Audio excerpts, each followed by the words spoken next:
23 juin, 14 h. Une opération assez spectaculaire s'apprête à débuter au musée océanographique, non pas pour les besoins d'une exposition, encore moins pour ceux d'un aquarium. Cette grue de 200 tonnes est ici pour permettre à son bras de 70 mètres de longueur de survoler la terrasse du musée océanographique afin d'acheminer côté mer des pompes à chaleur. Nous consommions plus de 100 000 litres de fioul par an. C'était une situation que nous ne pouvions pas tolérer encore trop longtemps. Et maintenant, depuis 2-3 ans, nous avons vraiment mis en place une stratégie, un plan d'action pour avoir une consommation d'énergie beaucoup plus durable. Donc ce que vous voyez juste derrière moi, c'est 2 thermofrigopompes qui fonctionnent avec l'inertie calorique de l'eau de mer, donc c'est très bien pour le musée océanographique, et en utilisant d'anciennes installations qui servaient pour l'eau des aquariums, nous pouvons pomper cette eau de mer à une profondeur de 50 mètres de profondeur. Et là, l'avantage, c'est qu'elle reste toute l'année à une température de 13 degrés.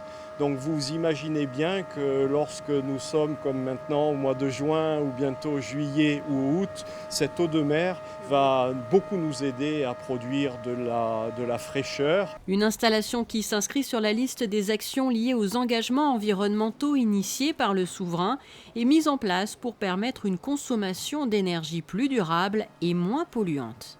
Le recours à des énergies renouvelables est l'un des grands axes de la transition énergétique que la principauté souhaite développer. Il y a un peu de technologie, mais à Monaco, on a l'habitude déjà. Je dirais que le sujet principal, c'est d'arriver à faire les branchements sur l'eau de mer de façon rationnelle. Alors là, pour le musée océanographique, c'est une grande installation, donc le pompage existe. Je trouve que c'est une très belle illustration de ce que peut apporter la mer.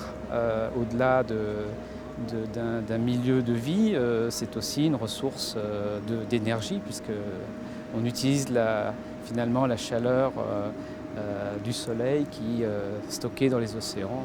Voilà, c'est une belle boucle. Cette opération permettra la réduction d'émissions carbone à hauteur de 65% par an d'ici 3 ans. Mais avant cela, il a bien sûr fallu installer ce nouveau groupe de production thermique, une technique précise et une installation minutieuse. C'est tout d'abord parti d'une très vieille histoire d'un bureau d'études monégasque qui s'appelait Fimatech, qui depuis des années réfléchissait avec nous à la possibilité de modifier notre système de production thermique. Ce bureau d'études est devenu depuis SNC-Lavalin, représenté ici par M. Turquin, responsable régional, et M. Zwenpol, qui est directeur de Monaco, a remporté la consultation d'entreprise, de consultation de maître d'œuvre qui a suivi, et a conçu un projet visant à modifier cette production thermique. À partir de là, nous avons fait une consultation d'entreprise, tout ce qu'il y a de plus classique.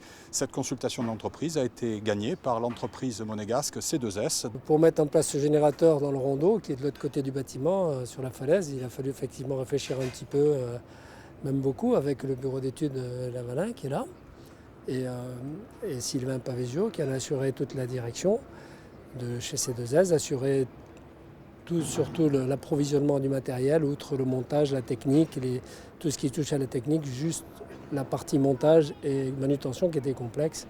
C'est pour cela que la Société Impériale Levage, avec qui on est en partenaire depuis très longtemps, nous a assuré la mise en œuvre de ce matériel. Le chantier, qui est donc entré dans une phase plus intense, devrait prendre fin en 2018.